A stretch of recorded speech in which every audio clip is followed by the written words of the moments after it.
नमस्कार दोस्तों, स्वागत है आप सभी का आपके अपने इस यूट्यूब चैनल बाय एमडी धीवर पर। सो दोस्तों, आज का जो हमारा क्लास होने वाला है वो क्लास नंबर 46वां होने वाला है।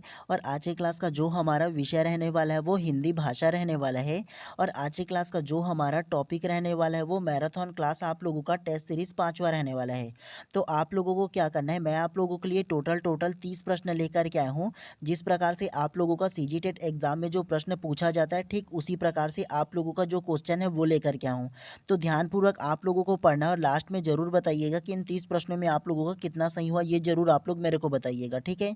ताकि ना आप लोगों को अच्छे से तैयारी भी हो सके। तो इसलिए आप लोगों को क्या करना है, ध्यानपूर्वक इस प्रश्न को पढ़ना है। और आप लोग चाहे वर्ग 2 की तैयारी करो चाहे वर्ग 3 की तैयारी करो, दोनों वर्ग के लोगों को ना ये जो प्रश्न है उसे सॉल्व करना है। और आप लोगों के पास केवल 1 हफ्ते का टाइम बचा हुआ है। तो इस 1 हफ्ते में जितना अच्छे से आप लोग मैराथन क्लास ज्वाइन करोगे और उसके अलावा जितना ज़्यादा क्वेश्चन का प्रैक्टिस करोगे उतना बेहतर होगा आपकी तैयारी के लिए। तो इसलिए ज़्यादा बेटर ये रहेगा कि आप लोग ना जितना से जितना हो सके ना एमसीक्यू सीरीज लगाने की कोशिश करो आप लोग, ठीक है। तो चलिए ज़्यादा बात नहीं करते हैं, सीधा सीधा हम लोग प्रश्नों को पढ़ने के लिए ऊपर फोकस करते हैं। तो आप लोगों को क्या करना है, ध्यानपूर्वक आप लोगों को पढ़ना है और उसके बाद लास्ट में फिर उसका आंसर देना है। फिर उसके बाद मैं आप लोगों को विस्तार पूर्वक इन सभी प्रश्नों का आंसर देते हुए चलूँगा। और जिस प्रकार से आप लोगों का एग्जाम में ना जो अपठित गद्यांश और बाकी प्रश्न पूछा जाता है, ठीक उसी प्रकार से आप लोगों के लिए क्वेश्चन लेकर के आया हूँ। तो चलिए ज़्यादा बात नहीं करते हैं, सीधा सीधा पढ़ने के ऊपर फोकस करते हैं। सबसे पहला निर्देश करके दिया है 31 से लेकर के 37 निम्नलिखित अनुच्छेद को ध्यानपूर्वक पढ़िए तथा पूछे गए प्रश्नों का सही विकल्प चुनकर उत्तर दीजिए। ठीक है, तो प्रश्न क्रमांक 31 से लेकर के 37 तक की आप लोगों से ना अपठित गद्यांश के बाद उसका प्रश्न पूछेगा और आंसर पूछेगा, ठीक है। तो ध्यान से सबसे पहले आप लोग क्या कीजिए, अपठित गद्यांश को ध्यान से पढ़िए। स्वतंत्र भारत का संपूर्ण दायित्व आज विद्यार्थी के ही ऊपर है, क्योंकि आज जो विद्यार्थी है वे कल के स्वतंत्र भारत के नागरिक होंगे। भारत की उन्नति और उसका उत्थान उन्हीं के उन्नति और उत्थान पर निर्भर करता है। अतः विद्यार्थियों को चाहिए कि वे अपना भावी जीवन का निर्माण बड़ी सतर्कता और सावधानी के साथ करें। उन्हें प्रत्येक क्षण अपनी राष्ट्र, अपने समाज, अपने धर्म, अपनी संस्कृति को अपनी आँख के सामने रखनी चाहिए, जिससे उसके जीवन से राष्ट्र के कुल बल प्राप्त हो सके। जो विद्यार्थी राष्ट्रीय दृष्टिकोण से अपने जीवन का निर्माण नहीं करते वे राष्ट्र और समाज के लिए भार स्वरूप होते हैं। तो आप लोगों को ना एक बार और ध्यानपूर्वक ये जो थ्योरी है उसको पढ़ लेना। और पढ़ने के बाद ना जो मैं नीचे क्वेश्चन पूछूंगा उसको आप लोगों को आंसर देना है, ठीक है। चलिए सबसे पहले ना अब आप लोगों ने पढ़ लिया होगा ना, तो सीधा सीधा क्वेश्चन को अब पढ़ते हुए चलते हैं। लेकिन आप लोग क्या करना, दोबारा आप लोग चाहोगे ना तो दोबारा ना रिप्ले करके उसको देख लेना और अच्छे से पढ़ लेना और समझ लेना। कम से कम 1 से 2 मिनट उसको पढ़ने में लगा देना। 1 मिनट भी दिलाओगे तो बहुत बढ़िया बात है, ठीक है। ज़्यादा से ज़्यादा 2 मिनट लगाना। उसके बाद फिर सीधा ना 31 से लेकर के 37 तक की जो जो प्रश्न पूछा है ना उन सारे प्रश्नों का आंसर देना है आप लोगों को, ठीक है। चलिए प्रश्न क्रमांक 31 को सबसे पहले अब आप लोग ध्यान से पढ़िए। स्वतंत्र भारत का संपूर्ण दायित्व किसके कंधे पर है? ऑप्शन ए विद्यार्थियों के कंधे पर, ऑप्शन बी शिक्षकों के कंधे पर, ऑप्शन सी इमारत बनाने वाले के कंधे पर, या ऑप्शन डी धर्म गुरुओं के कंधे पर। तो क्या इसका आंसर होगा? तो प्रश्न क्रमांक 31 का जो करेक्ट आंसर होगा ना वो ऑप्शन नंबर ए विद्यार्थियों के कंधे पर करेक्ट हो जाएगा। कैसे? स्वतंत्र भारत का संपूर्ण दायित्व किसके कंधे पर है? तो स्वतंत्र भारत के जो संपूर्ण दायित्व है वो किसके कंधे पर है? तो विद्यार्थियों के ही ना कंधे पर होगा जी। कैसे आप लोगों को पहचानना है? तो सबसे पहले अगर आप लोग ना ये जो थ्योरी है उसको देखोगे, मतलब अपठित गद्यांश है उसको देखोगे ना, तो सबसे पहला प्रश्न में पहला ही लाइन में उसका आंसर मिल जाएगा आप लोगों को। कैसे? स्वतंत्र भारत का संपूर्ण दायित्व आज विद्यार्थी के ही कंधे पर है। तो किसके कंधे पर है? तो विद्यार्थियों के कंधे पर है। साफ पहला लाइन में ये बोला है ना।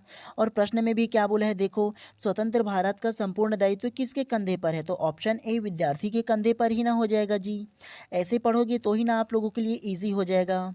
चलिए नेक्स्ट प्रश्न को पढ़ते हैं। प्रश्न क्रमांक 32 को अब ध्यान से पढ़िए। अपने जीवन का निर्माण किस दृष्टिकोण से करनी चाहिए? ऑप्शन ए धार्मिक, ऑप्शन बी जातीय, ऑप्शन सी राष्ट्रीय, या ऑप्शन डी व्यक्तिगत। तो इसका क्या आंसर होगा? तो प्रश्न क्रमांक 32 का जो करेक्ट आंसर होगा ना वो ऑप्शन नंबर सी राष्ट्रीय करेक्ट हो जाएगा। कैसे? अपने जीवन का निर्माण किस दृष्टिकोण से करना चाहिए? तो अपने जीवन का जो निर्माण है वो राष्ट्रीय दृष्टिकोण से करना ही ना चाहिए जी। हम लोगों ने जो अपठित गद्यांश पढ़ा है उसमें पूरे के पूरे राष्ट्र के बारे में बोला है ना, राष्ट्र के बारे में ही संबोधित किया है। और अंतिम लाइन में अगर आप लोग पढ़ोगे ना तो उसमें साफ साफ ये बोला है कि जो विद्यार्थी अपने जीवन का निर्माण राष्ट्रीय दृष्टिकोण से नहीं करता है तो वो उसमें भार होता है, ये बोला है ना। तो राष्ट्रीय के बारे में बोला है मतलब पूरा पाठ जो है वो राष्ट्र के बारे में बोला है। तो ये क्या है, अपने जीवन का जो निर्माण है ना वो राष्ट्रीय दृष्टिकोण से होना चाहिए। उसके अलावा अगर आप लोग लॉजिकल तौर पर भी आंसर लेना चाहोगे ना तो ऑप्शन नंबर सी ही आ जाएगा। कैसे? अपने जीवन का निर्माण धार्मिक तौर पर तो कर नहीं सकते, जातीय तौर पर नहीं कर सकते और व्यक्तिगत तौर पर भी उतना नहीं कर सकते, लेकिन ना जो अगर राष्ट्र के बारे में बोला गया है, देश प्रेम के बारे में बोला है तो राष्ट्रीय स्तर ज़्यादा बेटर रहेगा, जो राष्ट्रीय है वो। ठीक है, तो इस प्रकार से प्रश्न क्रमांक 32 का जो करेक्ट आंसर है ऑप्शन नंबर सी जो है वो करेक्ट हो जाएगा। चलिए नेक्स्ट प्रश्न को पढ़ते हुए चलते हैं। चलिए प्रश्न क्रमांक 33 को ध्यान से पढ़िए। कैसे व्यक्ति राष्ट्र और समाज के लिए भार हो जाते हैं? ऑप्शन ए, जो राष्ट्र हित को ध्यान में रखकर कार्य करते हैं। ऑप्शन बी, जो राष्ट्र हित को ध्यान में रखकर कार्य नहीं करते हैं। ऑप्शन सी, जो समाज हित को ध्यान में रखकर कार्य करते हैं। या ऑप्शन डी, जो राष्ट्र के विकास के लिए कार्य करते हैं। तो क्या इसका आंसर हो सकता है? तो प्रश्न क्रमांक 33 का जो करेक्ट आंसर है ना वो ऑप्शन नंबर बी जो है वो करेक्ट हो जाएगा। जो राष्ट्र हित को ध्यान में रखकर कार्य नहीं करते, करेक्ट हो जाएगा। कैसे? कैसे व्यक्ति राष्ट्र और समाज के लिए भार हो जाते हैं? तो जो राष्ट्र हित को ध्यान में रखकर कार्य नहीं करते हैं ना वैसे व्यक्ति राष्ट्र और समाज के लिए भार हो जाता है। अब आप लोगों को इस प्रकार के प्रश्नों को कैसे सॉल्व करोगे? तो अगर आप लोग ना अपठित गद्यांश जो दिया है उसको अगर ध्यानपूर्वक देखोगे ना तो उसमें साफ साफ सबसे नीचे में ये बोला है, देखोगे तो सबसे पहले आप लोगों को दिखा देता हूँ, ध्यान से देखिएगा। ठीक है, सबसे पहले यहाँ से देखो जो लिखा हुआ है वो, जो विद्यार्थी राष्ट्रीय दृष्टिकोण से अपने जीवन का निर्माण नहीं करते वे राष्ट्र और समाज के लिए भार स्वरूप होते हैं। तो साफ साफ इस लाइन में ही इस प्रश्न का आंसर मिल गया ना आप लोगों को कि जो राष्ट्रीय दृष्टिकोण से अपने जीवन का निर्माण नहीं करते वो क्या होते हैं, राष्ट्र और समाज के लिए भार हो जाते हैं। और सेम टू सेम प्रश्न क्रमांक 33 जो है उसमें बोला गया है, ध्यान से देखो ना जी, ये देखो देखो इसमें बोला है ना साफ साफ, कैसे व्यक्ति राष्ट्र और समाज के लिए भार हो जाते हैं। तो ऑप्शन नंबर बी ही ना हो जाएगा जी, जो राष्ट्र हित को ध्यान में रखकर कार्य नहीं करते वो राष्ट्र और समाज के लिए भार हो जाते हैं। इजी है ना। तो ऐसे जो प्रश्न आता है ना अपठित गद्यांश, वो सारे के सारे प्रश्न आप लोगों के लिए बोनस मार्क्स दिलाता है। मतलब इसका जो आंसर आप लोगों को ढूंढने में या आंसर लेने में ज़्यादा तकलीफ नहीं होगा। सीधा सीधा प्रश्नों को, मतलब जो अपठित गद्यांश है उसको एक बार अच्छे से पढ़ो और उसके बाद आप लोग प्रश्नों को पढ़ोगे तो ईजी तरीके से समझ में आ जाएगा। चलिए प्रश्न क्रमांक 34 को ध्यान से पढ़िए। सतर्कता में मूल शब्द तथा प्रत्यय है। तो आपको बताना है ये जो सतर्कता जो शब्द है ना उसमें मूल शब्द कौन सा है और प्रत्यय कौन सा है, आप लोगों को ये बताना है। ऑप्शन ए सत प्लस अकर्तता, ऑप्शन बी सतर्क धनता, ऑप्शन सी सतधन करता या ऑप्शन डी सधन करता। तो क्या इसका आंसर हो सकता है? तो प्रश्न क्रमांक 34 का जो करेक्ट आंसर होगा ना वो ऑप्शन नंबर बी जो है वो करेक्ट हो जाएगा। सतर्क धनता जो है ना वो करेक्ट हो जाएगा। कैसे? सतर्कता में मूल शब्द तथा प्रत्यय है। तो ये जो सतर्कता जो शब्द है ना उसमें जो मूल शब्द होगा वो कौन होगा, ये सतर्क जो लिखा है ना वो मूल शब्द हो जाएगा। और प्रत्यय जो होगा ना उसमें ता प्रत्यय लगा है। अगर संधि विच्छेद करोगे तो सतर्क धन ता हो जाएगा। सतर्क जो है वो उसका क्या हो जाएगा, मूल शब्द निकल जाएगा और ता जो है ना वो प्रत्यय लगा हुआ है। तो इस प्रकार से सतर्कता का जो मूल शब्द और प्रत्यय जो होगा ना वो सतर्क धन ता जो है वो करेक्ट हो जाएगा। चलिए नेक्स्ट प्रश्न को पढ़ते हुए चलते हैं इसी प्रकार से। चलिए प्रश्न क्रमांक 35 को अब ध्यान से पढ़िए। किसी भी देश का भविष्य खालिस्तान होते हैं। ऑप्शन ए सभी नागरिक, ऑप्शन बी वृद्ध नागरिक, ऑप्शन सी विद्यार्थी या ऑप्शन डी शिक्षक। तो क्या इसका आंसर होगा? तो प्रश्न क्रमांक 35 का जो करेक्ट आंसर है ना वो ऑप्शन नंबर सी विद्यार्थी करेक्ट हो जाएगा। कैसे? किसी भी देश का भविष्य खालिस्तान होते हैं। तो किसी भी देश का जो भविष्य है ना वो ऑप्शन नंबर सी विद्यार्थी ही ना होंगे जी। हम लोगों ने सबसे पहले उसमें पढ़ा था ना अपठित गद्यांश में कि स्वतंत्र भारत में जो संपूर्ण जो दायित्व होता है देश का वो किसके ऊपर होता है, विद्यार्थियों के कंधे पर होता है, उसी के ऊपर होता है, पढ़ा था ना। और मूल जो उसमें टॉपिक जो है वो मूल जो संबंध है वो विद्यार्थी को ही लेकर के बोला गया है। और पूरा आप लोग अपठित गद्यांश को पढ़ोगे तो देश प्रेम के बारे में बोला गया है और विद्यार्थी के बीच ही वो जो पूरे के पूरे जो विषय है वो चला है। तो किसके बीच होगा ये जो किसी देश का जो भविष्य है वो किस में आ जाएगा, तो ऑप्शन नंबर सी विद्यार्थियों में आ जाएगा। ठीक है, तो इस प्रकार से प्रश्न क्रमांक 35 का जो करेक्ट आंसर है ऑप्शन नंबर सी जो है वो करेक्ट हो जाएगा। चलिए प्रश्न क्रमांक 36 को ध्यान से पढ़िए। सजगता शब्द है ऑप्शन ए विशेषण, ऑप्शन बी क्रिया, ऑप्शन सी संज्ञा या ऑप्शन डी क्रिया विशेषण। तो क्या इसका आंसर हो सकता है? तो प्रश्न क्रमांक 36 का जो करेक्ट आंसर है ना वो ऑप्शन नंबर ए विशेषण करेक्ट हो जाएगा। कैसे? सजगता शब्द है तो सजगता जो शब्द है ना वो विशेषण होगा जी। मतलब मैं आप लोगों को मान के चलो बोलूँ कि आप देश प्रेम के प्रति क्या हो, बहुत ज़्यादा सजगता हो, सजग हो उसके बारे में, है ना। तो सजगता क्या होगा, एक विशेषण, मतलब उसकी विशेषता को बतला रहा है ना जी आप में। मान के चलो मैं बोल रहा हूँ ना कि आप बहुत सजग व्यक्ति हो, बहुत सजगता व्यक्ति हो, मतलब क्या होगा किसी भी विषय को लेकर के आप बहुत सजग रहते हो, अवेयर रहते हो, तो ये आप में क्या होगा, एक विशेषण क्रिएट हो रहा है ना जी। हैं तो इस प्रकार से प्रश्न क्रमांक 36 का जो करेक्ट आंसर होगा ना ऑप्शन नंबर ए जो है वो करेक्ट हो जाएगा। चलिए नेक्स्ट प्रश्न को पढ़ते हुए चलते हैं इसी प्रकार से। चलिए प्रश्न क्रमांक 37 को ध्यान से पढ़िए। स्वतंत्र भारत का संपूर्ण दायित्व आज विद्यार्थी के ही ऊपर है, रेखांकित शब्द की जगह किस शब्द को लगा सकते हैं। मतलब ये जो रेखांकित शब्द है ना उसमें किस शब्द को लगा सकते हो ये बताना है। ऑप्शन ए भूमिका, ऑप्शन बी जिम्मेदारी, ऑप्शन सी अधिकारी या ऑप्शन डी देनदारी। तो क्या इसका आंसर हो सकता है? तो प्रश्न क्रमांक 37 का जो करेक्ट आंसर है ना वो ऑप्शन नंबर बी जो है वो करेक्ट हो जाएगा, जिम्मेदारी। कैसे? स्वतंत्र भारत का संपूर्ण दायित्व आज विद्यार्थियों के ही ऊपर है, रेखांकित शब्द की जगह किस शब्द को लगाया जा सकता है। तो ये जो रेखांकित शब्द जो दायित्व लिखा है ना तो उसके जगह हम लोग क्या लगा सकते हैं इन चारों ऑप्शन में, तो जिम्मेदारी ही ना लगा सकते हैं जी। दायित्व का मतलब क्या होता है, जिम्मेदारी ही ना होता है। हाँ, इसी का दूसरा नाम होता है, एक दायित्व बोल लो या जिम्मेदारी बोल लो, दोनों के दोनों क्या है, समानार्थी शब्द है। तो इस प्रकार से प्रश्न क्रमांक 37 का जो करेक्ट आंसर है ना ऑप्शन नंबर बी जो है वो करेक्ट हो जाएगा। चलिए नेक्स्ट प्रश्न को पढ़ते हुए चलते हैं इसी प्रकार से। चलिए प्रश्न क्रमांक 38 को अब ध्यान से पढ़िए। कौन मिश्र वाक्य है? ऑप्शन ए वह ज्ञानी है किंतु जिद्दी है, ऑप्शन बी सीता पढ़ रही है, ऑप्शन सी आकाश में बिजली चमकती है या ऑप्शन डी वह कौन सा व्यक्ति है जिसने महात्मा गांधी का नाम नहीं सुना हो। तो क्या इसका आंसर हो सकता है? तो प्रश्न क्रमांक 38 का जो करेक्ट आंसर होगा ना वो ऑप्शन नंबर डी जो है वो करेक्ट हो जाएगा। वह कौन सा व्यक्ति है जिसने महात्मा गांधी का नाम ना सुना हो, करेक्ट हो जाएगा। कैसे? कौन मिश्र वाक्य है? मिश्र मतलब मिश्रित वाक्य जी, एक से अधिक जो वाक्य है वो पूछा है, तो ये ऑप्शन नंबर डी हो जाएगा। वह कौन सा व्यक्ति है ये अलग शब्द हो जाएगा, जिसने महात्मा गांधी का नाम ना सुना हो ये अलग अलग शब्द हो जाएगा। ठीक है, मतलब अलग अलग जो वाक्य है ना वो हो जाएगा, तो इसीलिए ना मिश्र वाक्य जो होगा वो ऑप्शन नंबर डी जो है वो करेक्ट हो जाएगा। चलिए नेक्स्ट प्रश्न को पढ़ते हुए चलते हैं इसी प्रकार से। चलिए प्रश्न क्रमांक 39 को ध्यान से पढ़िए। राम आया, भाई से मिला और तुरंत लौट गया, यह वाक्य है। ऑप्शन ए मिश्र वाक्य, ऑप्शन बी संयुक्त वाक्य, ऑप्शन सी सरल वाक्य या ऑप्शन डी जटिल वाक्य। तो प्रश्न क्रमांक 39 का जो करेक्ट आंसर है ना वो ऑप्शन नंबर बी संयुक्त वाक्य करेक्ट हो जाएगा। कैसे? राम आया, भाई से मिला और तुरंत लौट गया, यह वाक्य है। तो देखो ये जो वाक्य है ना वो संयुक्त वाक्य के अंतर्गत आ जाएगा, क्योंकि इसमें देखो राम आया, भाई से मिला और तुरंत लौट गया, तो ये जो है ना वो संयुक्त को दर्शाता है, एक जो संयुक्त मिला जुला रूप है ना उसको दर्शाता है। तो इस प्रकार से प्रश्न क्रमांक 39 का जो करेक्ट आंसर होगा ना ऑप्शन नंबर बी जो है वो करेक्ट हो जाएगा। चलिए प्रश्न क्रमांक 40वां को ध्यान से पढ़िए। वाक्य का वह अंश जो वाक्य के उद्देश्य के विषय में बताता है कहलाता है।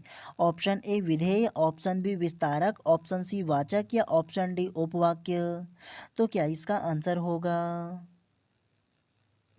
तो प्रश्न क्रमांक 40 का जो करेक्ट आंसर होगा ना वो ऑप्शन नंबर ए विधेय करेक्ट हो जाएगा। कैसे? वाक्य का वह अंश जो वाक्य के उद्देश्य के विषय में बताता है कहलाता है। तो वाक्य का वह अंश जो उसके उद्देश्य के विषय में और उसके विषय के बारे में जो बताता है उसे विधेय कहते हैं, ये आप लोगों को याद रखना है। और विधेय को अगर आप लोगों को एक वाक्य में बताने की कोशिश करो ना तो विधेय जो होता है वो वाक्य या उपवाक्य का वह भाग होता है जो पाठक को कर्ता के बारे में बताता है या उसको वह क्या क्या कर रहा है इसके बारे में अगर बताता है ना तो वो विधेय कहलाता है। ये चीज़ भी आप लोगों को याद रखना है, ठीक है। चलिए नेक्स्ट प्रश्न को पढ़ते हुए चलते हैं इसी प्रकार से। चलिए प्रश्न क्रमांक 41 को ध्यान से पढ़िए। परिसीमन का विलोम है। ऑप्शन ए निर्सीमन, ऑप्शन बी ससीम, ऑप्शन सी असीमन या ऑप्शन डी ससीमन। तो क्या इसका आंसर हो सकता है? तो प्रश्न क्रमांक 41 का जो करेक्ट आंसर होगा ना वो ऑप्शन नंबर सी असीमन करेक्ट हो जाएगा। कैसे? परिसीमन का विलोम है तो परिसीमन का जो विलोम होगा ना वो असीमन करेक्ट हो जाएगा। ये आप लोगों को याद रखना है, चाहो तो नोट करके भी शॉर्ट में रख सकते हो, ठीक है। चलिए नेक्स्ट प्रश्न को पढ़ते हुए चलते हैं इसी प्रकार से। अब चलिए प्रश्न क्रमांक 42 को ध्यान से पढ़िए। किस युग्म में विलोम शब्द नहीं है? ऑप्शन ए प्रवृत्ति निवृत्ति, ऑप्शन बी बहिरंग अतरंग, ऑप्शन सी प्रत्यक्ष परवर्ती, ऑप्शन डी पदोन्नत पदावनत। तो क्या इसका आंसर होगा? तो प्रश्न क्रमांक 42 का जो करेक्ट आंसर होगा ना वो ऑप्शन नंबर सी प्रत्यक्ष परवर्ती करेक्ट हो जाएगा। कैसे? किस युग्म में विलोम शब्द नहीं है? तो विलोम शब्द जो नहीं है वो ऑप्शन नंबर सी हो जाएगा प्रत्यक्ष। और प्रत्यक्ष का अगर विलोम को बताऊँ ना तो प्रत्यक्ष का परोक्ष आता है या अप्रत्यक्ष आता है। क्या? तो प्रत्यक्ष का जो विलोम होगा ना या तो वो परोक्ष हो जाएगा या वो अप्रत्यक्ष हो जाएगा, लेकिन ना परवर्ती नहीं होता है, ठीक है। उसके अलावा देखो ऑप्शन ए को देखो प्रवृत्ति, तो प्रवृत्ति का जो है ना वो निवृत्ति हो जाएगा। बहिरंग का उल्टा क्या होगा? अतरंग हो जाएगा। उसके अलावा पदोन्नत के पदावनत हो जाएगा। तो ये चीज़ों को आप लोगों को याद रखना है, ठीक है। ऐसे प्रश्न आजकल बहुत ज़्यादा पूछे जा रहे हैं, कूट में हो ज़्यादा, ठीक है। तो आप लोगों को ध्यानपूर्वक पढ़ते हुए चलना है। चलिए प्रश्न क्रमांक 43 को ध्यान से पढ़िए। बच्चों को काव्य पढ़ाने से परिचित कराने का सबसे कम प्रासंगिक उद्देश्य कौन सा है? ऑप्शन ए विद्यार्थियों को लेखन के विभिन्न प्रकारों से परिचित करवाना, ऑप्शन बी किसी आसान तरीके से बच्चों में स्व अनुमान के कौशल विकसित करना, ऑप्शन सी विद्यार्थियों को याद कराने और प्रत्यास्मरण कराने की क्षमता में सुधार करना, या ऑप्शन डी शिशु गीत और आवृत्ति के माध्यम से विद्यार्थी को शब्दों और वर्तनी के साथ सुविधाजनक संबंध बनाना। तो क्या इसका आंसर हो सकता है? तो प्रश्न क्रमांक 43 का जो करेक्ट आंसर होगा ना वो ऑप्शन नंबर सी जो है वो करेक्ट हो जाएगा। विद्यार्थी की याद करने और प्रत्यास्मरण करने की क्षमता में सुधार करना करेक्ट हो जाएगा। कैसे? बच्चों को काव्य पढ़ाने परिचित कराने का सबसे कम प्रासंगिक उद्देश्य कौन सा है? सबसे कम प्रासंगिक मतलब निगेटिव टाइप से जो होगा ना उसको आप लोगों को लेना था। सबसे कम प्रासंगिक मतलब जिसे आप यूज़ एकदम नहीं करना चाहोगे, इस प्रकार से पूछा है। तो बच्चों को काव्य पढ़ाने या परिचित कराने के लिए जो सबसे कम प्रासंगिक होगा, जिसे हम लोग कराना नहीं चाहेंगे, वो विद्यार्थी को याद कराने वाली जो बात है ना वो बिल्कुल भी नहीं करेंगे। और अभी के एनएपी और जितने भी एनसीएफ है ना उसमें साफ साफ ये बोला गया है कि बच्चों को ना ही याद कराना है ना ही रटवाना है। बच्चों को खेल खेल के माध्यम से पढ़ाना है ताकि उनको ना क्रिएटिविटी के माध्यम से वो सीख सके, और करके सीखने पर जोर देने को बोला गया है ताकि अपने अनुभव के माध्यम से वो स्वयं सीख सके। लेकिन याद कराने वाला बात या प्रत्यास्मरण कराने की जो क्षमता है ना उसमें सुधार करना बिल्कुल भी नहीं है, ठीक है। तो ये सबसे कम प्रासंगिक जो है ना वो हो जाएगा। हम लोग ना प्रश्न को अच्छे से नहीं पढ़ते हैं, केवल ऑप्शन पे जोड़ देते हैं और जो पॉजिटिव होता है उसे टिक मार के चले जाते हैं। तो ऐसे आप लोगों को नहीं करना है। अगर प्रश्न पॉजिटिव बोला है तो आंसर पॉजिटिव लेना है, अगर प्रश्न निगेटिव बोला है तो निगेटिव टाइप से भी आंसर लेना है। तो दोनों को आप लोगों को आइडेंटिफाई करते हुए चलना है, ठीक है। तो इस प्रकार से प्रश्न क्रमांक 43 का जो करेक्ट आंसर होगा ऑप्शन नंबर सी जो है वो करेक्ट हो जाएगा। चलिए नेक्स्ट को पढ़ते हुए चलते हैं इसी प्रकार से। चलिए प्रश्न क्रमांक 44 को आप ध्यान से पढ़िए। वह महिला क्या कर रही है में वह है। ऑप्शन ए सर्वनाम, ऑप्शन बी विशेषण, ऑप्शन सी संज्ञा, या ऑप्शन डी सर्वनामिक विशेषण। तो आपको बताना है ये जो वह शब्द है ना वो क्या है, आप लोगों को ये बताना है। तो प्रश्न क्रमांक 44वां को जो करेक्ट आंसर होगा ना वो ऑप्शन नंबर ए सर्वनाम करेक्ट हो जाएगा। कैसे? वह महिला क्या कर रही है में वह है। तो ये जो पूरा एक वाक्य दिया है ना तो इस एक वाक्य में ये जो वह लिखा हुआ है ना शुरुआत में, तो वो क्या है ये पूछा है। तो ये जो है ना वो सर्वनाम है, ये आप लोगों को याद रखना है। और सर्वनाम कैसे होगा ये जान लो सबसे पहले। तो अगर सर्वनाम क्या होता है ये बताओ ना, तो संज्ञा के बदले जो यूज़ किया जाता है ना, मतलब संज्ञा के बदले में जो उपयोग किए जाते हैं तो उसे हम लोग सर्वनाम कहते हैं। जैसे आप लोगों को ना एक मैं वाक्य लिख करके दिखा देता हूँ ताकि आप लोगों को अच्छे से समझ में आ जाए, ठीक है। जैसे लिखता हूँ राम क्या, तो राम घर जा रहा है, तो क्या, तो राम घर जा और रहा है, ये मैं लिख देता हूँ, ठीक है। राम घर जा रहा है ये लिख दिया, ठीक है। अब मैं ना बार बार ये बोलूँगा कि राम घर जा रहा है, राम खाना खा रहा है, राम पी रहा है, तो आप इरिटेट हो जाओगे।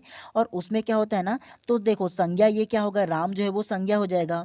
बार बार मैं राम का नाम न ले करके मैं क्या करूँगा, वह घर जा रहा है, वह खा रहा है, एक बार मैं केवल राम का नाम लूँगा और उसके बाद क्या करूँगा, वह जा रहा है, वह ये कर रहा है, वह वो कर रहा है, वो राम आ गया, उसके स्थान पर वह आ गया, ये आ गया। तो इस प्रकार से जब मैं यूज़ करूँगा जो अन्य वर्ड ना, जो पुनरुक्ति को ना क्या करेगा, मतलब बार बार जो एक शब्द रिपीट होता है ना, तो उसको ना रिपीट करने के लिए ना उसमें क्या किया जाएगा, सर्वनाम का यूज़ किया जाएगा। वह, यह, ये, वे, ये सारा चीज़ जो होगा ना वो क्या होगा, सर्वनाम में यूज़ किया जाता है, ठीक है। तो एक चीज़ आप लोगों को याद रखना है कि संज्ञा के बदले जो उपयोग में लाया जाता है उसे सर्वनाम कहते हैं।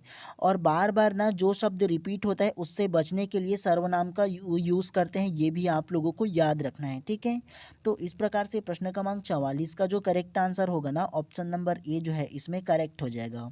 चलिए नेक्स्ट प्रश्नों को पढ़ते हुए चलते हैं इसी प्रकार से। चलिए प्रश्न क्रमांक 45 को ध्यान से पढ़िए। कौन समूह प्रश्नवाचक सर्वनामों का है? ऑप्शन ए वह, उसकी, हम। ऑप्शन बी किसी, तुम, क्या। ऑप्शन सी जिसे, जैसा, हमारा। या ऑप्शन डी कौन, किसे, कब। तो क्या इसका आंसर हो सकता है? तो प्रश्न क्रमांक 45 का जो करेक्ट आंसर होगा ना वो ऑप्शन नंबर डी कौन, किसे, कब करेक्ट हो जाएगा। कैसे? कौन समूह प्रश्नवाचक सर्वनामों का है? समूह प्रश्नवाचक बोला है जी, प्रश्नवाचक का क्या मतलब होगा, जो क्वेश्चन मार्क लगाए। जैसे देखो इसमें बोला है कौन, तो कौन का मतलब क्या है, प्रश्नवाचक। किसे पूछ रहा है ना, प्रश्नवाचक। कब पूछ रहा है ना क्वेश्चन किसी से, है। कौन, किसे, कब, तो ये प्रश्नवाचक समूह के अंतर्गत ना आएगा जी, है। और ये देखो बाकी में कोई प्रश्नवाचक आ रहा है क्या, नहीं आ रहा है, केवल ऑप्शन नंबर डी आ रहा है ना, तो इसलिए इसका करेक्ट आंसर हो जाएगा ये। चलिए नेक्स्ट प्रश्न को पढ़ते हैं इसी प्रकार से। चलिए प्रश्न क्रमांक 46 को ध्यान से पढ़िए। अपन ठीक रास्ते पर है वाक्य में अशुद्ध है। ऑप्शन ए वर्तनी संबंधी, ऑप्शन बी अव्यय संबंधी, ऑप्शन सी सर्वनाम संबंधी, या ऑप्शन डी लिंग संबंधी। तो प्रश्न क्रमांक 46 का जो करेक्ट आंसर होगा ना वो ऑप्शन नंबर सी सर्वनाम संबंधी करेक्ट हो जाएगा। कैसे? अपन ठीक रास्ते पर है वाक्य में अशुद्ध है, तो ये जो पूरा एक वाक्य है ना, तो इस वाक्य में जो अशुद्ध होगा वो क्या होगा, ये जो है ना वो अपन जो लिखा है ना वो अशुद्ध शब्द हो जाएगा। और ये अशुद्धि किस प्रकार से होगा, तो वो सर्वनाम संबंधी अशुद्धि हो जाएगा। यहाँ पर क्या आना था, तो अपन किसी प्रकार का एक अच्छा वर्ड है क्या, नहीं है। अपन के स्थान पर क्या होना चाहिए था, हम होना चाहिए, वे होना चाहिए, दे होना चाहिए, यह होना चाहिए, या वह होना चाहिए। तो इस प्रकार के जो शब्द आएगा ना, तो ये सारे के सारे जो शब्द होगा वो सर्वनाम संबंधी शब्द होगा। तो इसमें क्या होगा, सर्वनाम संबंधी, इसमें अशुद्धियां हैं, अपन नाम से कोई भी नहीं होता इस प्रकार से। ये तो वो मूवी में आता है ना, अपन ये करेगा, अपन वो करेगा, इस प्रकार से ऐसे शब्द का हिंदी में उपयोग नहीं होता है जी। हिंदी में क्या है, शुद्ध और अशुद्ध दो ही प्रकार से यूज होता है। तो आप लोगों को याद रखना है, इसमें अपन नहीं आएगा, या तो वह आ सकता है, यह आ सकता है, वे आ सकता है, दे आ सकता है, हम आ सकता है। तो इस प्रकार की जो वाक्य आएगा ना वो सर्वनाम आएगा। और सर्वनाम को आप लोगों को बताया था ना कि संज्ञा के बाद आने वाले जो शब्द होते हैं उसे सर्वनाम कहते हैं। और बार बार जो शब्द का रिपीटेशन होता है, पुनरुक्ति होता है ना, तो उससे बचने के लिए सर्वनाम शब्द का उपयोग किया जाता है। तो ये आप लोगों को याद रखना है, ठीक है। चलिए नेक्स्ट प्रश्न को पढ़ते हुए चलते हैं इसी प्रकार से। चलिए प्रश्न क्रमांक 47 को ध्यान से पढ़िए। निर्बलता शब्द में उपसर्ग और प्रत्यय का सही विकल्प है। ऑप्शन ए निर प्लस बल प्लस ता, ऑप्शन बी निर प्लस बल प्लस ता, या ऑप्शन सी निर प्लस बलत धन आ, या ऑप्शन डी निर प्लस बल प्लस अता। तो क्या इसका आंसर हो सकता है? तो प्रश्न क्रमांक 47 का जो करेक्ट आंसर होगा ना वो ऑप्शन नंबर बी निर प्लस बल प्लस ता करेक्ट हो जाएगा। कैसे? निर्बलता शब्द का उपसर्ग और प्रत्यय का सही विकल्प है। तो ये जो निर्बलता शब्द है उसका जो उपसर्ग होगा वो नीर हो जाएगा, और प्रत्यय जो होगा वो क्या होगा, बल प्लस ता हो जाएगा, ठीक है। तो पूरा शब्द का जो बोलोगे ना तो निर प्लस बल प्लस ता बराबर निर्बलता होता है, अगर इसका संधि विच्छेद करोगे तो। इस प्रकार से प्रश्न क्रमांक 47 का जो करेक्ट आंसर होगा ना ऑप्शन नंबर बी जो है वो करेक्ट हो जाएगा। चलिए नेक्स्ट प्रश्न को पढ़ते हुए चलते हैं। चलिए प्रश्न क्रमांक 48 को ध्यान से पढ़िए। किस समूह में सभी शब्दों में प्रत्यय है? ऑप्शन ए अधर्म सामान्य गौरव, ऑप्शन बी दयालु डिबिया अज्ञानी, ऑप्शन सी गुड़िया शंकर प्यास, या ऑप्शन डी धर राजमहल और कसेला। तो क्या इसका आंसर हो सकता है? तो प्रश्न क्रमांक 48 का जो करेक्ट आंसर होगा ना वो ऑप्शन नंबर बी दयालु डिबिया अज्ञानी करेक्ट हो जाएगा। कैसे? कि समूह में सभी शब्दों में प्रत्यय है। तो ये जो ऑप्शन नंबर बी है ना दयालु डिबिया और अज्ञानी, तो ये तीनों के तीनों जो शब्द है उसमें प्रत्यय लगा हुआ है, ये आप लोगों को याद रखना है, ठीक है। और दयालु में जो अगर प्रत्यय क्या लगा है ये बताओ ना, तो दयालु में आलू लगा हुआ है। डिबिया में कौन सा प्रत्यय लगा है? तो ईया प्रत्यय लगा हुआ है। अज्ञानी में कौन सा प्रत्यय लगा हुआ है? तो आनी प्रत्यय लगा हुआ है ना। तो इस प्रकार से ये जो तीनों शब्द है ना, इन तीनों में ना प्रत्यय जुड़ा हुआ है, ये आप लोगों को याद रखना है, ठीक है। चलिए नेक्स्ट प्रश्न को पढ़ते हुए चलते हैं इसी प्रकार से। चलिए प्रश्न क्रमांक 49 को अब ध्यान से पढ़िए। अत्यंत शब्द में प्रयुक्त उपसर्ग है। ऑप्शन ए अत्य, ऑप्शन बी अ, ऑप्शन सी अत, या ऑप्शन डी अति। तो प्रश्न क्रमांक 49 का जो करेक्ट आंसर होगा ना वो ऑप्शन नंबर डी अति करेक्ट हो जाएगा। कैसे? अत्यंत शब्द में प्रयुक्त उपसर्ग है। तो उपसर्ग का जो मतलब होता है ना वो किसी शब्द के पहले आकर के जुड़ने वाला जो शब्द होता है ना उसे हम लोग क्या बोलेंगे? उपसर्ग बोलेंगे। जैसे ये जो अत्यंत है ना तो इसमें कौन सा उपसर्ग लगा हुआ है? तो इसमें अति उपसर्ग लगा हुआ है। अगर इसका संधि विच्छेद करोगे तो क्या होगा? सबसे पहले ये जो संधि विच्छेद है वो अति हो जाएगा, अति प्लस अंत हो जाएगा। क्या? तो अति प्लस अंत बराबर क्या होगा? अत्यंत हो जाएगा। तो ये जो शुरू का जो वर्ड है अति ना वो उपसर्ग के अंतर्गत आ जाएगा, ये आप लोगों को याद रखना है, ठीक है।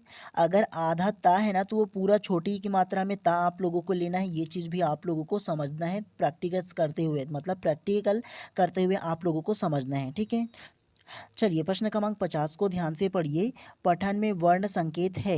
ऑप्शन ए किसी शब्द का अर्थ, ऑप्शन बी व्याकरणिक बिंदुओं को पहचानने के लिए संकेत, ऑप्शन सी वे शब्द सही उच्चारण के लिए संकेत, या ऑप्शन डी वे संकेत जो अर्थ बनाने की प्रक्रिया में सहायक हैं।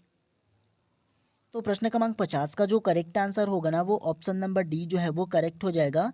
वे संकेत जो अर्थ बनाने की प्रक्रिया में सहायक है, करेक्ट हो जाएगा। कैसे? पठन में वर्ण संकेत, तो पढ़ने में जो वर्ण में संकेत होता है ना वे संकेत जो अर्थ बनाने की प्रक्रिया में सहायक होता है, ठीक है। चलिए नेक्स्ट प्रश्न को पढ़ते हुए चलते हैं इसी प्रकार से। अब चलिए प्रश्न क्रमांक 51 को ध्यान से पढ़िए। विद्यार्थी में कौन सी संधि है? ऑप्शन ए वृद्धि संधि, ऑप्शन बी दीर्घ संधि, ऑप्शन सी गुण संधि, या ऑप्शन डी यण संधि। तो प्रश्न क्रमांक 51 का जो करेक्ट आंसर होगा ना वो ऑप्शन नंबर बी दीर्घ संधि करेक्ट हो जाएगा। कैसे? विद्यार्थी में कौन सी संधि है? तो विद्यार्थी में जो संधि होगा ना वो ऑप्शन नंबर बी करेक्ट हो जाएगा। दीर्घ स्वर संधि जो है ना वो करेक्ट हो जाएगा। कैसे? तो विद्यार्थी बोला है तो अगर आप लोग विद्यार्थी का संधि विच्छेद करोगे तो क्या होगा? विद्यार्थी का जो संधि विच्छेद होगा वो विद्या धन अर्थी हो जाएगा। क्या? तो विद्या धन अर्थी बराबर क्या होगा? विद्यार्थी हो जाएगा, है ना। तो इस प्रकार से ना इसमें जो संधि होगा वो क्या होगा? दीर्घ स्वर संधि करेक्ट हो जाएगा। क्योंकि विद्या में क्या आ रहा है? आ रहा है, और अर्थी में भी क्या आ रहा है? तो आ प्लस आ मिला करके क्या होता है? तो ये दीर्घ स्वर संधि के अंतर्गत आता है, ठीक है। और एक चीज़ आप लोग जान लो, संधि जो होता है ना वो टोटल ना 3 प्रकार के होता है। संधि जो होता है वो सबसे पहले क्या होता है? स्वर संधि, विसर्ग संधि और व्यंजन संधि। और जो स्वर संधि होता है ना वो 5 प्रकार की स्वर संधि होते हैं। कौन कौन सा? तो सबसे पहले दीर्घ स्वर संधि, दूसरा गुण स्वर संधि, तीसरा यण स्वर संधि, चौथा वृद्धि स्वर संधि और पांचवा अयादी स्वर संधि। तो 5 प्रकार के टोटल स्वर संधि होता है, इसको भी आप लोगों को याद रखना है। कभी कभी ना इसके प्रकार को पूछा जाता है, ठीक है। तो इस प्रकार से प्रश्न क्रमांक 51 का जो करेक्ट आंसर होगा ना ऑप्शन नंबर बी जो है वो करेक्ट हो जाएगा। चलिए प्रश्न क्रमांक 52 को अब ध्यान से पढ़िए। विद्यार्थी लेखन के अनेक पड़ावों से गुजरते हैं। लेखन के इस उपागम को किस रूप में जाना जाता है? ऑप्शन ए व्यक्तिगत लेखन, ऑप्शन बी अनुच्छेद श्रुत लेखन, ऑप्शन सी उत्पाद उपागम, या ऑप्शन डी प्रक्रिया उपागम। तो प्रश्न क्रमांक 52 का जो करेक्ट आंसर होगा ना वो ऑप्शन नंबर डी प्रक्रिया उपागम करेक्ट हो जाएगा। कैसे? शिक्षार्थी लेखन के अनेक पड़ावों से गुजरते हैं, लेखन के इस उपागम को किस रूप में जाना जाता है? तो ये जो उपागम है ना वो प्रक्रिया उपागम करेक्ट हो जाएगा। ये आप लोगों को याद रखना है इसके बारे में, ठीक है। तो इस प्रकार से प्रश्न क्रमांक 52 का जो करेक्ट आंसर है ऑप्शन नंबर डी जो है ना वो करेक्ट हो जाएगा इसमें। चलिए प्रश्न क्रमांक 53 को पढ़िए। महत्व का उचित संधि विच्छेद है option A, option B, option C या ऑप्शन डी। तो क्या इसका आंसर होगा बताइए सबसे पहले आप। तो प्रश्न क्रमांक 53 का जो करेक्ट आंसर है ना वो ऑप्शन नंबर ए जो है वो करेक्ट हो जाएगा। महत्व प्लस त्वा जो है ना वो करेक्ट हो जाएगा। कैसे? महत्व का उचित संधि विच्छेद है, तो महत्व का जो संधि विच्छेद होगा ना वो महत्व प्लस त्वा जो है वो करेक्ट हो जाएगा। ये आप लोगों को याद रखना है, ठीक है। तो इस प्रकार से प्रश्न क्रमांक 53 का जो करेक्ट आंसर है ना ऑप्शन नंबर ए महत्व प्लस त्वा जो है वो महत्व का संधि विच्छेद हो जाएगा। चलिए प्रश्न क्रमांक 54 को अब ध्यान से पढ़िए। खेत रहना मुहावरे का अर्थ होगा ऑप्शन ए शहीद हो जाना, ऑप्शन बी खेत में ही रुक जाना, ऑप्शन सी खेत गिरवी रख देना या ऑप्शन डी क्षेत्र में निवास करना। तो प्रश्न क्रमांक 54 का जो करेक्ट आंसर है ना वो ऑप्शन नंबर ए शहीद हो जाना करेक्ट हो जाएगा। कैसे? खेत रहना मुहावरे का अर्थ है, तो खेत रहने मुहावरे का जो अर्थ होगा ना वो ऑप्शन नंबर ए शहीद हो जाना इसमें करेक्ट इसका मुहावरे का अर्थ हो जाएगा। चलिए नेक्स्ट को पढ़ते हैं। तो प्रश्न क्रमांक 55 को ध्यान से पढ़िए। मुहावरों में रंग में भंग होना का अभिप्राय है ऑप्शन ए रंगों में भंग मिल जाना, ऑप्शन बी रंग का डिब्बा बिखर जाना, ऑप्शन सी उल्लास में विघ्न पड़ना या ऑप्शन डी रंगीन तस्वीर खराब हो जाना। तो प्रश्न क्रमांक 55 का जो करेक्ट आंसर है ना वो ऑप्शन नंबर सी उल्लास में विघ्न पड़ना करेक्ट हो जाएगा। कैसे? मुहावरों में रंग में भंग का अभिप्राय है, तो रंग में भंग का जो अभिप्राय है मतलब इसका तात्पर्य होगा ना वो उल्लास में विघ्न पड़ना करेक्ट हो जाएगा। मतलब बहुत अच्छा रंगीन कार्यक्रम चल रहा था, रंगारंग कार्यक्रम चल रहा था, लेकिन रंग में भंग हो गया। मतलब उल्लास जो मना रहा था, खुशियाँ मना रहा था, उसमें किसी प्रकार के विघ्न आ गया, विघ्न पड़ गया। तो इस प्रकार से प्रश्न क्रमांक 55 का जो करेक्ट आंसर होगा ना ऑप्शन नंबर सी जो है इसमें करेक्ट हो जाएगा। चलिए प्रश्न क्रमांक 56 को ध्यान से पढ़िए। आसमान पर थूकना मुहावरे का अर्थ है ऑप्शन ए ऊपर की ओर थूकना, ऑप्शन बी असंभव बातें करना, ऑप्शन सी प्रतिष्ठित व्यक्ति की निंदा करना या ऑप्शन डी झूठी शान दिखाना। तो प्रश्न क्रमांक 56 का जो करेक्ट आंसर होगा ना वो ऑप्शन नंबर सी प्रतिष्ठित व्यक्ति की निंदा करना करेक्ट हो जाएगा। कैसे? आसमान पर थूकना मुहावरे का अर्थ है, तो आसमान पर थूकना जो मुहावरा होगा ना उसका जो अर्थ है वो प्रतिष्ठित व्यक्ति की निंदा करना, मतलब किसी पर ना झूठा आरोप लगाना, ये जो है वो करेक्ट हो जाएगा, ठीक है। तो ये आप लोगों को याद रखना है। चलिए नेक्स्ट प्रश्नों को पढ़ते हुए चलते हैं। चलिए प्रश्न क्रमांक 57 को ध्यान से पढ़िए। इच्छावाचक वाक्य का उदाहरण है ऑप्शन ए मोहन कल आएगा, ऑप्शन बी आपकी यात्रा मंगलमय हो, ऑप्शन सी कल कौन आया था या ऑप्शन डी वह घर पहुंच गया होगा। तो प्रश्न क्रमांक 57 का जो करेक्ट आंसर है ना वो ऑप्शन नंबर बी आपकी यात्रा मंगलमय हो करेक्ट हो जाएगा। कैसे?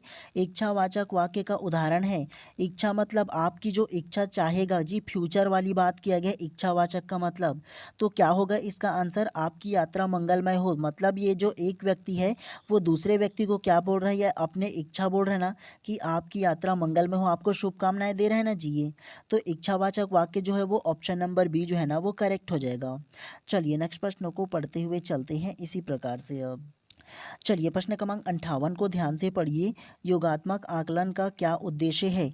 ऑप्शन ए विभिन्न विद्यार्थियों में तुलना करना, ऑप्शन बी विद्यार्थियों पर बुद्धिमान औसत अथवा धीमी गति से सीखने वाले का ठप्पा लेबलिंग लगाना, ऑप्शन सी विद्यार्थी के अधिगम के विषय में सूचना एकत्र करने के लिए विभिन्न तरीके का प्रयोग करना या ऑप्शन डी साप्ताहिक आधार पर नियमित रूप से कक्षा में परीक्षा कराना। तो क्या इसका आंसर हो सकता है? तो प्रश्न क्रमांक 58 का जो करेक्ट आंसर है ना वो ऑप्शन नंबर सी जो है वो करेक्ट हो जाएगा। विद्यार्थी के अधिगम के विषय में सूचना एकत्र करने के लिए विभिन्न तरीके का प्रयोग करना करेक्ट हो जाएगा। कैसे? योगात्मक आकलन का क्या उद्देश्य है? तो योगात्मक आकलन का जो उद्देश्य होगा वो विद्यार्थी के अधिगम के विषय में सूचना को एकत्र करना और उसके लिए विभिन्न प्रकार के जो तरीके हैं उसका प्रयोग करना करेक्ट हो जाएगा। चलिए नेक्स्ट प्रश्न को पढ़ते हुए चलते हैं इसी प्रकार से। चलिए प्रश्न क्रमांक 59 को पढ़िए। व्यंजन वर्ण की कुल संख्या खाली स्थान है। Option A 33, option B 31, option C 36 या ऑप्शन डी 11। तो प्रश्न क्रमांक 59 का जो करेक्ट आंसर होगा ना वो ऑप्शन नंबर ए 33 करेक्ट हो जाएगा। कैसे? व्यंजन वर्णों की कुल संख्या है तो व्यंजन वर्ण की जो कुल संख्या है ना वो 33 हो जाएगा, ये आप लोगों को याद रखना है। उसके अलावा स्वर वर्ण जो होगा ना उसकी संख्या जो है वो 11 है। आ से लेकर के औरत तक की जो है ना वो क्या होगा 11 टोटल जो ना वो ना स्वर का स्वर वर्ण हो जाएगा, ये आप लोगों को याद रखना है। ठीक है। और अंगूर और आहा जो है ना वो स्वर में नहीं आता है, तो वो किस में आता है? तो वो अयोगवाह के अंतर्गत आता है। ठीक है। तो ये आप लोगों को याद रखना है। जो स्वर होगा ना वो 11 होगा और व्यंजन जो होगा वो 33 हो जाएगा। तो व्यंजन की कुल वर्णों की संख्या जो होगा ना वो 33 हो जाएगा, ये आप लोगों को याद रखना है। ठीक है। चलिए आज के क्लास के अंतिम प्रश्न को ध्यान से पढ़ते ही चलते हैं। चलिए प्रश्न क्रमांक 60 को ध्यान से पढ़िए, आज की क्लास के अंतिम प्रश्न को। लेखन की योग्यता में कमी जो विकृति हस्तलेखन से संबंधित है को क्या कहेंगे? ऑप्शन ए क्रिया वैकल्प डिस्प्रैक्सिया, ऑप्शन बी गणना वैकल्प डिसकैलकुलिया, ऑप्शन सी लेखन वैकल्प डिसग्राफिया या ऑप्शन डी वाचन वैकल्प डिसलेक्सिया। तो क्या इसका आंसर हो सकता है? तो प्रश्न क्रमांक 60 का जो करेक्ट आंसर होगा ना वो ऑप्शन नंबर सी लेखन वैकल्प डिसग्राफिया करेक्ट हो जाएगा। कैसे? लेखन की योग्यता में कमी जो विकृत हस्तलेखन से संबंधित है को क्या कहते हैं?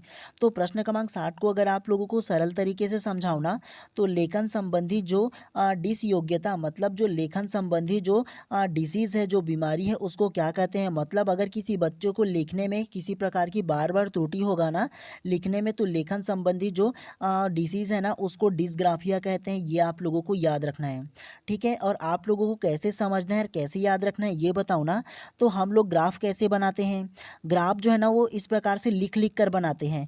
तो लिख लिख कर जो प्रॉब्लम होगा ना मतलब लिखने संबंधी जो प्रॉब्लम होगा, जो डिस योग्यता आएगा ना तो वो क्या होगा, वो डिसग्राफिया के अंतर्गत आ जाएगा। ग्राफ कैसे बनाते हैं? लिख लिख कर। तो लिखने संबंधी जो डिसीज है वो क्या कहलाएगा? डिसग्राफिया कहलाएगा। ये आप लोगों को याद रखना है। उसके अलावा option number B dyscalculia. Dyscalculia क्या होता है ये बताओ ना। तो गणित बनाने में अगर किसी को प्रॉब्लम हो रहा होगा ना मतलब गणितीय संबंधी जो रोग होगा ना, जो डिसीज होगा वो क्या होगा, वो डिसकैलकुलिया हो जाएगा। मतलब गणित सॉल्व करने में किसी प्रकार की त्रुटि होगा बार बार ना, तो वो जो विद्यार्थी है वो डिसकैलकुलिया से ग्रसित है। कैसे याद रखना है? डिसकैलकुलिया में देखो कैलकुलेटर नजर आ रहा होगा। डिसकैलकुलिया में ना कैलकुलेटर लेना है और कैलकुलेटर किस में उपयोग होता है? तो वो गणित बनाने में होता है। तो कैलकुलेटर से कैलकुलिया लेना है और कैलकुलेटर से गणित संबंधी अक्षमता या गणित संबंधी जो डिसीज है वो क्या होगा, वो डिसकैलकुलिया हो जाएगा। ऐसे आप लोगों को याद रखना है। उसके अलावा option number D dyslexia. Dyslexia जो होगा ना वो पठन संबंधी जो डिसीज है वो होगा। पठन मतलब पढ़ने संबंधी जो बीमारी होगा ना, मतलब किसी व्यक्ति को पढ़ने में बार बार प्रॉब्लम आ रहा होगा, बार बार वो किसी शब्द को पढ़ नहीं पा रहा होगा, तो इस प्रकार की जो डिसीज होगा ना वो डिसकैलकुलिया के माध्यम से होगा। ठीक है। तो ये आप लोगों को याद रखना है डिसकैलकुलिया के बारे में। ठीक है। और उसके अलावा डिस्प्रैक्सिया जो होता है ना वो मतिभ्रम की स्थिति लाता है। तो इन चारों चीज़ों को आप लोगों को याद रखना है। ठीक है। तो इस प्रकार से प्रश्न क्रमांक 60 का जो करेक्ट आंसर होगा ना ऑप्शन नंबर सी जो है वो करेक्ट हो जाएगा इसमें।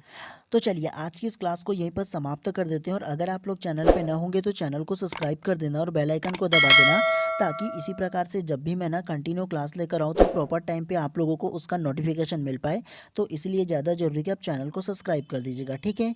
चलिए मिलते हैं इसी प्रकार से नेक्स्ट क्लास में। आप सभी लोगों का दिन शुभ एवं मंगलमय हो और आप सभी लोगों को आपके एग्ज़ाम के लिए बहुत बहुत शुभकामनाएं।